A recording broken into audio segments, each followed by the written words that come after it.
Puluhan personil Kodim 0109 Aceh Singkil beramai-ramai mendatangi markas Polres Aceh Singkil. Kedatangan personil TNI itu untuk memeriahkan Hak Bayangkara ke-77 dan memberi surprise kepada personil Polres Aceh Singkil. Suasana keakraban dan kekeluargaan terjalin saat Kapolres Aceh Singkil menyambut baik kedatangan personil TNI yang dipimpin oleh Dandim 0109 Aceh Singkil itu. Para anggota TNI itu membawa kue ulang tahun untuk merayakan Hak Bayangkara ke-77 di Mapolres Aceh Singkil. Kapolres Aceh Singkil AKBP Suprihatianto mengucapkan terima kasih kepada para personil Kodim yang telah memberikan surprise di Hari Bayangkara ini.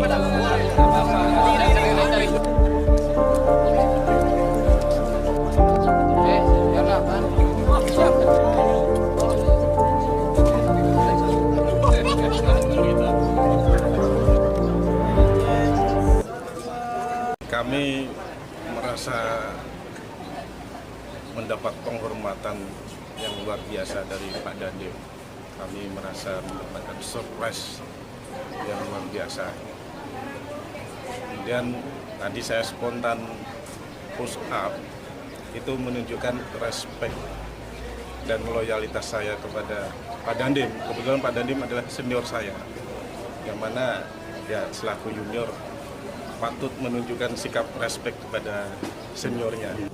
Ya, saya Letkol Rizal selaku Komandan Kodim 0109 Aceh Singkil beserta segenap keluarga besar Kodim 0109 Aceh Singkil mengucapkan selamat ulang tahun Bayangkara yang ke-77. Semoga Kepolisian Republik Indonesia semakin profesional dalam mengayomi masyarakat, memberikan keamanan dan melindungi masyarakat khususnya di Kabupaten Aceh Singkil ini.